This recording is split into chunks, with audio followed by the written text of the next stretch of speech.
মেহজাবিন আপুকে ফলো করো, not only career wise, সে মানুষ হিসেবে কেমন বা সে সব কিছু কীভাবে হ্যান্ডেল করে। So I think I look up to her. So yeah, she is a very good example. আমার মনে হয় যে আমাদের অনুপ্রেরণা আসলে তো সিনিয়র যারা থাকে তাদের থেকে পাওয়া উচিত। There is no harm in that. So yeah, I really like her and her acting. আচ্ছা, চলচ্চিত্রে বাংলাদেশে সবাই শাকিব খানের সাথে অভিনয় করতে চায়, যেটা দেখে এসেছি। আপনারও এরকম কোনো বড় পর্দায় কাজের জন্য কোনো এরকম স্বপ্নের নায়ক আছে কিনা যার সাথে অভিনয় করার খুব ইচ্ছা?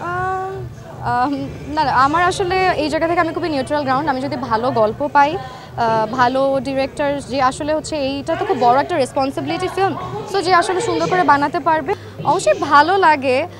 যেটা আমি বললাম আর কি, পুরস্কার পাওয়াটা আসলে আমাদের জন্য একটা মোটিভেশন হিসেবে কাজ করে, যাতে সামনের দিনে আমরা আরও পরিশ্রম করি, আরও হার্ডওয়ার্ক করি।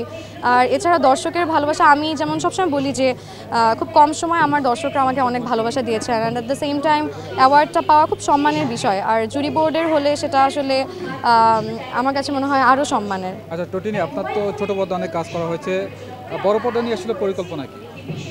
বড় পর্দা নিয়ে এখন পর্যন্ত আসলে ওইভাবে পরিকল্পনা নেই। যদি ভালো গল্প পাই তাহলে অবশ্যই করবো ইনশাল্লাহ। মানে আমরা কি 2025-এ আশা করতে পারি, যেহেতু অনেকেই বড় পর্দায় কাজ করছেন, আপনার সমকক্ষ যারা আছেন সবাই তো অনেকেই বড় পর্দায় মুভ করেছেন, এবং সবচেয়ে বড় কথা যে রিসেন্টলি আমরা দেখছি যে প্রথম মেহজাবিনের ছবিটাও চলে আসছে এবং বড় পর্দায় অভিষেক হতে যাচ্ছে। তো টোটিনের যারা আমরা দেখি যে প্রচুর কমেন্টস আসে আপনার কমেন্ট সেকশনে যে বড় পর্দায় দেখতে চাই, সেই জায়গাগুলো অবশ্যই আপনিও পান। আমি যেটা বললাম, বড় পর্দার জন্য আসলে অনেক প্রিপারেশনের দরকার হয়। তো আমার কাছে মনে হয় টাইম নিয়ে ভেবে চিনতে ভালো গল্প যদি হয় তাহলে অবশ্যই করবো, সেটা সামনের বছর হোক বা ডাউন দ্য লাইন 5 বছর পরে হোক। সো আসলে আমি এখন কিছু বলতে পারবো না এটা নিয়ে। আপনি হচ্ছে আজকে জোবান ভাইয়ার বিপরীতে অভিনয়ের জন্য অ্যাওয়ার্ড পেলেন, মানে আপনার কাছে নিজের সাথে মানে কোন পেয়ারটা বেশি ভালো লাগে, জোবান ভাইয়ের সাথে নাকি ইয়াশ ভাইয়ার সাথে?